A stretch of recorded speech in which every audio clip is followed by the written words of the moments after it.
నా వీడియోస్ చూస్తూ నన్ను ఆదరిస్తున్న ప్రతి ఒక్కరికి పేరు పేరున ధన్యవాదాలు తెలియజేసుకుంటూ ఉన్నాను.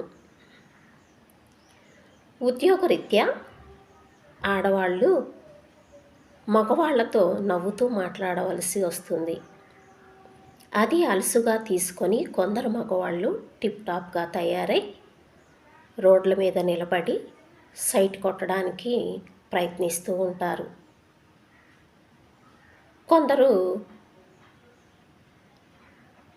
జులాయిగా తిరుగుతూ ఆ విధంగా ప్రవర్తిస్తే, కొందరు మగవారు మాత్రం తన భార్య అందంగా లేదని, తనను గౌరవించడం లేదని, వేరొక ఆడదాని అండ నాకు ఉంటే నేను హాయిగా ఉండగలను, సుఖంగా ఉండగలను అని కోరుకుంటారు.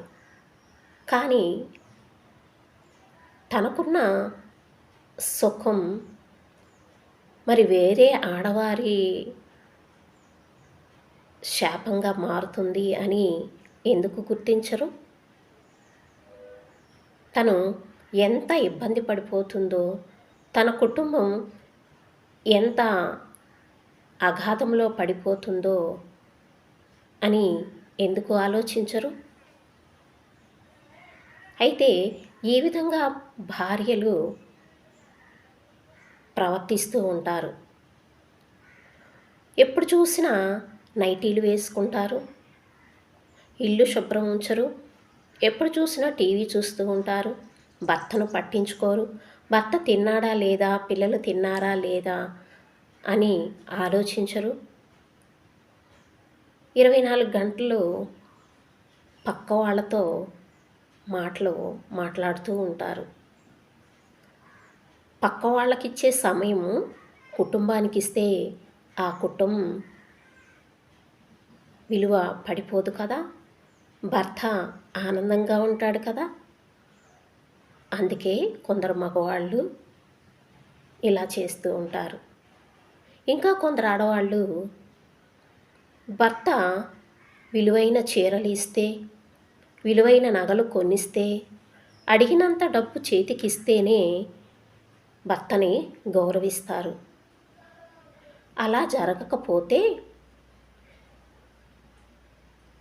ఒక ముద్దు ముచ్చట లేని భర్తని చేసుకున్నాను, నా కర్మ అని తనను తాను నిందించుకుంటూ, తనకు మనశ్శాంతి లేకుండా చేసుకుంటూ, భర్తకు మనశ్శాంతి లేకుండా చేస్తూ, కుటుంబంలో పిల్లలకి మనశ్శాంతి లేకుండా చేస్తూ, అత్తమామలకు మనశ్శాంతి లేకుండా చేస్తుంది. మరి భర్త వేరొక ఆడదాన్ని కోరుకోవడంలో తప్పు లేదని కూడా అనిపిస్తుంది. ఏది ఏమైనా గుణవతి అయిన భార్య విలువ కలిగిన ముత్యాల కంటే, పగడాల కంటే విలువైనది. ఆమె వేకువజామునే లేచి తన కుటుంబానికి భోజనం సిద్ధం చేస్తుంది, ఇంట్లో అందరినీ గౌరవిస్తుంది, సంఘంలో పేరు కలిగి ఉంటుంది, పొదుపు కలిగి ఉంటుంది, కుటుంబానికి ఏ లోటు లేకుండా చూసుకుంటుంది, ఎల్లప్పుడూ భర్తని గౌరవంగా చూసుకుంటుంది. భార్య అన్ని పనులు చేస్తుంటే భర్త అంటాడు, నీవు నాకు భార్యగా రావడం ఎంత అదృష్టం నాకు అని అంటాడు.